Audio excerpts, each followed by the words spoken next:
Hi, this is Vic. This is the second part of condition statements. In this tutorial, we'll be looking at the switch statements. Switch statements are a way to simulate the use of multiple if-else ladder. Using switch instead of this if-else ladder provides performance boost, and also the code is more readable and much more understandable.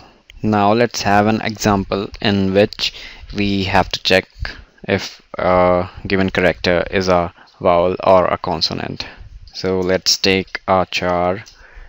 Let's say ch equals a and switch. In brackets we have to give the expression, which expression to switch. Here we have to switch on ch and make a block for this switch. Here's the block of switch, and here let's give the first case A, and put a colon and make a block for this case. Here it is, and let's say s out it.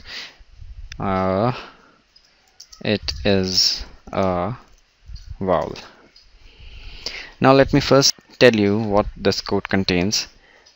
This code is switching on this character. If this character is equal to a, that is the first case, then this block of code will be executed. And let's have another case say e. So s out, it is a vowel. Then again, here you can see I haven't used this block because a single statement may or may not contain these curly braces, but it is highly recommended that you use the curly braces so that it is more readable and much more presentable. And then let's take another case. We should have 5 cases, that is a, e, I, o, u, which are the vowels a, e, I, then semicolon, and s out, it is a vowel.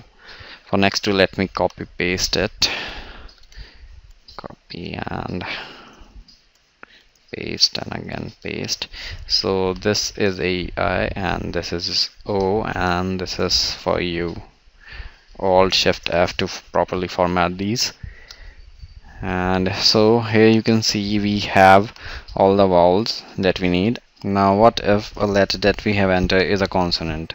For that, let's have a default. The default case here serves as a else condition in the if statement. So this is, it is a consonant. One more thing we have to do is put a break statement after each of the case. Break, and here also break. Break are used to break the control out of the switch statement. Here we'll see when I'll output, and then I'll be explaining the break part. Now in the last, we don't need a break statement because after this the switch is terminated. So let's first see the output for the condition ch equal to a, shift F6. Now here you can see it is a vowel because this condition is matched here. Ch is equal to a, and this is outputted, and as I have said, the break when uncounted breaks the control and puts the control to the next line, that is here. Let's s out something here, s out outside switch. Now it will be more clear to you when this will be printed. So let's have something else. Let's say we have an I, so shift F6 to see what happens. As you can see, it is a vowel. For this, the case is matched here, and after this break the execution goes here. As we have seen in the last tutorial, in if conditions, if a condition is matched, suppose this condition is matched, and if this is an if statement, the block of code, this block of code will be executed, and then the control will flow outside of the if block. But in the case of switch, what happens is, if this condition is matched, this block of code will be executed, and if we don't put a break here, remove it, and the program flow will go down to this condition and will print whatever is in this statement. And until a break is encountered, the program's execution will be in a serial order inside of switch 2.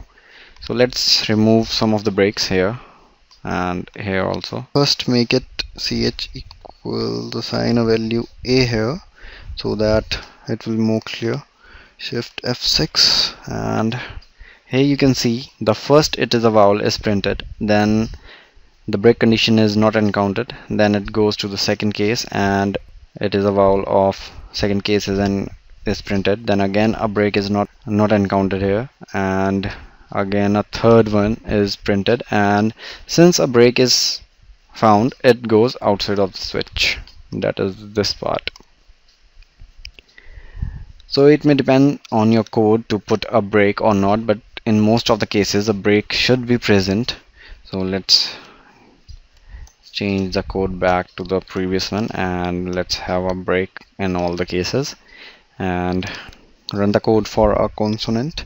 Let's make ch assign it b and shift F6, and the code is perfectly fine. It went to the default part and outputted it as consonant because none of these cases match, so the default case is executed. This expression, the switch expression, can contain a char, a byte, short, and int. Also, starting from JDK 7, it can contain a string value also. Let's have a string here, string, maybe str, and make it anything. Let's have Joe, or make it a string, not in a single quote but a double quote, Joe. So because it is switching on a string, it should be a string. Let's make it vec and make this one anything you like, Zohit, and make this something else, let's say Bob, Max, and make this Fred. So here you can see we are switching on a string. So let's see what we get. Shift F6, and I haven't changed the println part, so we are getting the same. It is a consonant. None case contains a Joe. Let's change the Bob part to a Joe, and let's change it.